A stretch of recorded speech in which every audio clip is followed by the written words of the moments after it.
അപ്പോൾ ഈ നാടകം കളിച്ചത് ആരാണെന്നാണ് ഷാബു പ്രസാദ്? നോക്കൂ, നാടകം കളിച്ചവരാണ് ഈ ജാമ്യം കിട്ടുന്നതിന് താമസമുണ്ടാക്കിയത് എന്ന് ഇന്ന് ദുർഗ് ജയിലിന് പുറത്ത് വെച്ച് രാജീവ് ചന്ദ്രശേഖർ, ജയിലിന് പുറത്തല്ല കോൺവെൻറ്റിൻ്റെ പുറത്താണെന്ന് തോന്നുന്നു, അവിടെ വെച്ച് മാധ്യമങ്ങളെ കണ്ടപ്പോൾ രാജീവ് ചന്ദ്രശേഖർ പറയുന്നുണ്ടായിരുന്നു, അവിടെ പാഞ്ഞെത്തി ഈ രീതിയിൽ ഞങ്ങൾ ഇവരെ സഹായിച്ച് ഇപ്പോൾ പുറത്തിറക്കിയിരിക്കുന്നു എന്നൊക്കെ ക്രെഡിറ്റ് അടിക്കാൻ അതിനുള്ള ഉളുപ്പുണ്ടോ എന്നാണ് മറ്റുള്ള പ്രതിപക്ഷ എം പിമാരൊക്കെ ചോദിച്ചത്.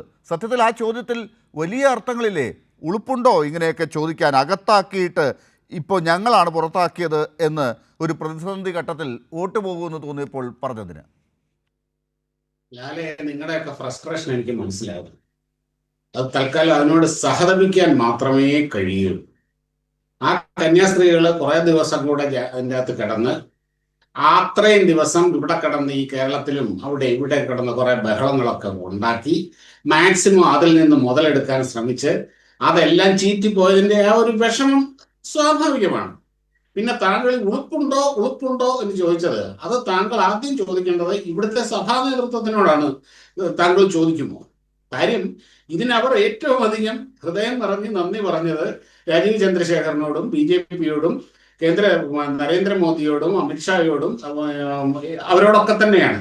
അല്ലാതെ ഇവിടെ നിന്ന് ഈ നായ ചന്തയ്ക്ക് പോയ മാതിരി അവിടെ ചെന്ന് കിടന്ന് കുറെ ഷോ കാണിച്ച ബ്രിട്ടാസിനോടും കൂട്ടുകാരോടും ഒന്നും അല്ല. ഇനിയിപ്പോ നമുക്ക് ആ പഴയ പഴഞ്ചൊല്ലൊന്ന് മാറ്റി പറയാം. ഈ നായ ചന്തയ്ക്ക് പോയി എന്ന് പറഞ്ഞ പോലെ നിന്ന് മാറ്റിയിട്ട് ബ്രിട്ടാസ് ഛത്തീസ്ഗഡിൽ പോയി ഇതിലേക്ക് നമുക്കൊന്നും അല്ല. ഇന്ന് ബ്രിട്ടാസ് മാത്രമല്ല, ബ്രിട്ടാസ് അവിടെ 2-3 ദിവസമായിട്ട് ഉണ്ടായിരുന്നു. അവിടെ ഇന്നിപ്പോ എത്തിയ വേറെ ആളുകളുണ്ടായിരുന്നല്ലോ. രാജീവ് ചന്ദ്രശേഖർ എന്തിനായിരുന്നു അവിടെ പോയത്? BJP പിടിച്ചകത്തിട്ട ആളെ എന്ത് ചെയ്യാനാണ് രാജീവ് ചന്ദ്രശേഖർ അവിടെ പോയത്? മറ്റുള്ളവർ പോയതിന് പ്രതിപക്ഷത്താണെങ്കിലും എന്നെങ്കിലും പറയാം. പ്രതിപക്ഷത്തിന് ചോദ്യങ്ങൾ ചോദിക്കാനും അവിടെ പോയി അവർക്ക് ഐക്യദാർഢ്യം പ്രകടിപ്പിക്കാനുള്ള അർഹതയുണ്ട് എന്ന് പറയാം. പക്ഷേ അകത്തിട്ടവർ അവിടെ പോയത് ഏതാണ്ട് പട്ടി ചന്തയ്ക്ക് പോയതുപോലത്തെ അവസ്ഥയല്ലേ? അല്ല അതെന്താ നമുക്കറിയാതെ. അല്ല, ഞാനതല്ല പറഞ്ഞേ. നിങ്ങൾ ഈ ചോദ്യങ്ങൾ എന്താണ്? നിങ്ങൾ ഈ സഭാ നേതൃത്വം ഇവിടുത്തെ ഈ അച്ഛന്മാരും ഒക്കെ എന്തിനാണ് ഈ BJP-യോട് നന്ദി പറയുന്നത്? നിങ്ങൾ അവരുടെ ആ നാടകമാണെന്ന് നിങ്ങൾക്ക് മനസ്സിലാവുന്നില്ലേ? ഞങ്ങൾ ജോൺ ബ്രിട്ടാസും ഞങ്ങൾ ഇടതു വലതും ഇവര് അല്ലെ എവിടെ പോയി നിങ്ങൾക്ക് വേണ്ടി പ്രവർത്തിച്ചത്? ഞങ്ങളുടെ ആ പ്രക്ഷോഭത്തിന്റെ ആ മഹത്വം കണ്ട് ഭയന്ന് നിലവിളിച്ചുകൊണ്ടല്ലേ നിങ്ങൾക്ക് അവിടെ ജാമ്യം കിട്ടാനുള്ളത്?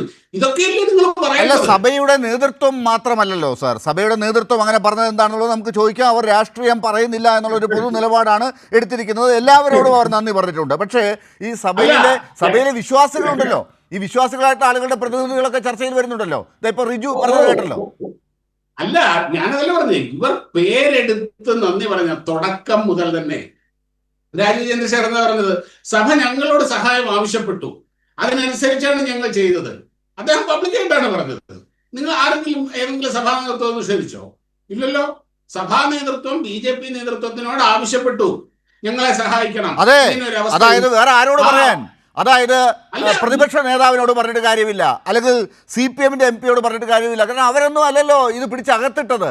അകത്തിട്ടവരോടല്ലേ അപേക്ഷിക്കാൻ പറ്റൂ പുറത്തിറക്കി വിടാൻ.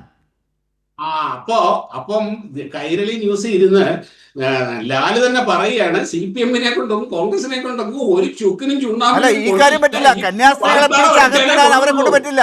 CPM-നെ കൊണ്ടൊന്നും ഈ കന്യാസ്ത്രീകളെ പിടിച്ച് അകത്തിടാൻ പറ്റില്ല. അതിന് ഈ പറഞ്ഞ പോലെ BJP-ക്കേ പറ്റൂ.